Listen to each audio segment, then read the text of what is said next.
అందరికీ నమస్కారం. నేను doctor Leela Satyavani, dentist and yoga trainer. ఈరోజు మనం తెలుసుకునే టాపిక్ పీసీఓడి అంటే polycystic ovary syndrome. According to world health organisation 70% of the womens are affecting PCOD. So ఈ పీసీఓడి సమస్యతో బాధపడే వాళ్ళకి అది ఎలా కంట్రోల్ చేసుకోవాలి, దానికి గల కారణాలు ఏంటనేది ఇప్పుడు మనం తెలుసుకుందాం. సో ఈ పీసీఓడి ప్రాబ్లం అనేది మెయిన్గా యాంగ్జైటీ ఎక్కువగా ఉంటుంది, స్ట్రెస్ ఉంటుంది అండ్ హెయిర్ ఫాల్ ఎక్కువగా ఉంటుంది, ఫెర్టిలిటీ ఇష్యూస్ ఎక్కువగా ఉంటాయి ఉమెన్స్లో. అంటే ప్రెగ్నెన్సీ రాకపోవడము, ఇలాంటి ఇష్యూస్ అన్నీ చాలా ఉంటాయి అన్నమాట. సో వీటిని మనం ఎలా కంట్రోల్ చేసుకోవాలంటే మనం తీసుకునే ఫుడ్ అనేది చాలా ఇంపార్టెంట్ అనమాట. చాలామంది ఏంటంటే జంక్ ఫుడ్, బయట ఫుడ్ తినడం, ప్యాకెట్ ఫుడ్స్ తినడము, అదేవిధంగా టైం ఫుడ్ తీసుకోకపోవడము, నిద్ర సరిగ్గా లేకపోవడం అంటే ఇన్సోమ్నియా, ఈ నిద్ర సరిగ్గా లేకపోవడం, వీటి వల్ల చాలా విధంగా ఎఫెక్ట్ అవుతూ ఉన్నారు ఉమెన్స్ మెయిన్. బికాజ్ ఇప్పుడున్న షెడ్యూల్కి వర్క్లో బిజీలో పడిపోయి చాలామంది ఫుడ్ సరిగ్గా టైంకి తీసుకోకపోవడము, ప్రాపర్ వర్కౌట్ లేకపోవడం వల్ల కూడా ఇది చాలా ఎఫెక్ట్ అవుతుందన్నమాట.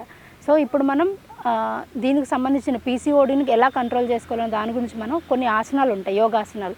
సో ఈ ఆసనాలు ఎలా చేయాలనేది నేను చెప్తాను. మెయిన్గా ఈ పీసీఓడిని కంట్రోల్ చేయాలంటే పెల్విక్ రీజన్లో ప్రెజర్ పడేటట్టు చేసుకోవాలన్నమాట. సో ఆ ఆసనాలు ఏవైతే ఉన్నాయో మీకు వన్ బై వన్ మీకు చెప్తాను అనమాట. ఫస్ట్ స్ట్రెచ్ యువర్ లెగ్స్, చకీచలాసన అంటాం. ఇలా కూర్చున్న తర్వాత మేక్ ష్యూర్ స్పైన్ స్ట్రైట్గా ఉండేటట్టు చూసుకోవాలి. ఇలా ఇంటర్లాక్ చేయాలి ఫింగర్స్. సో ఇలా పాయింటింగ్ చేసుకొని జస్ట్ ఎక్సేల్, బ్యాక్ వచ్చినప్పుడు ఇన్హేల్ చేయాలి, ఇలా కిందకి వెళ్ళేటప్పుడు ఎక్సేల్ చేయాలి. సో ఇలా చేస్తున్నప్పుడు మనకి ఇలా రౌండ్ చేసేటప్పుడు ఇక్కడ ప్రెజర్ పడుతుంది పెల్విక్ రీజన్లో. సో ఈ పీసీఓడి వాట్ ఎవర్ ఏది ఉందో అది మనకి ప్రెజర్ పడడం వల్ల కొంచెం రిలీవ్ అవుతుంది అనమాట. పాలిసిస్టిక్ ఓవరీ సిండ్రోమ్స్ ఇలా రావాలి. Okay, straight and exhale. ఇలా ఎంత కుదిరితే అంతవరకు ఇలా బెండ్ అవ్వడం చూసుకోండి. ఓకే, ఇలా అండ్ ఇలా 20 టైమ్స్ చేసుకోండి. అగైన్ రివర్స్, ఇది ఒక 20 times. Inhale and exhale. Make sure ఈ స్పైన్ స్ట్రైట్గా ఉండేటట్టు, ఇలా హంచ్ అవ్వకూడదు, ఇలా స్ట్రైట్గా ఉండేటట్టు చూసుకోవాలి. ఓకే, ఇలా తర్వాత లై డౌన్ అవ్వండి. ఇలా పడుకొని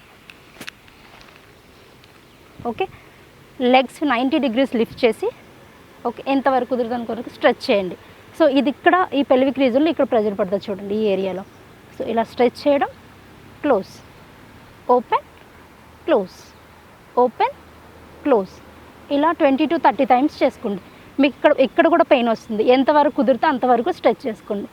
open and close, open and close and relax, slowly relax. Another asana is dhanurasana. Just lie down. మకరాసనలో పడుకోండి. లాస్ట్ టైం మనం డిస్కస్ చేసుకున్నాం కదా makarasana. And again lift up, left hand hold with the left leg, right hand hold with the right leg. Just lift your abdomen. Okay, make sure breathe in, breathe out and release. Now we'll start with the fourth asana. Lift your legs into 90 degrees and hold, and 60 degrees hold for 30 counts, and 30 degrees, 20 degrees and 10 degrees hold.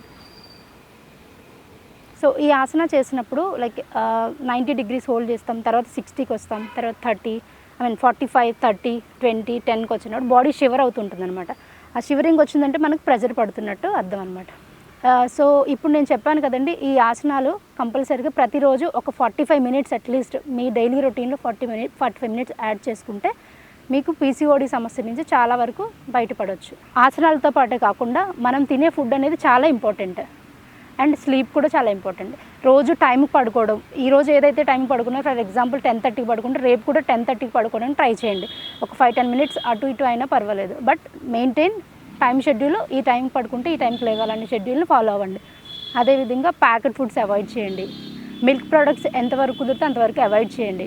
నేను చెప్పినట్టు ఆసనాలు, అదేవిధంగా food తీసుకునే విధానము ఇదంతా ఒక షెడ్యూల్గా చేసుకొని మీరు చేస్తూ ఉంటే పీసీఓడి సమస్య నుంచి మీరు చాలా వరకు బయటపడవచ్చు. ఓకే ఫ్రెండ్స్, ఈరోజు మనం ఒక టాపిక్ గురించి తెలుసుకున్నాం, అది పీసీఓడి. నెక్స్ట్ ఎపిసోడ్లో మరొక కొత్త ఎపిసోడ్తో కలుసుకుందాం. Thank you so much.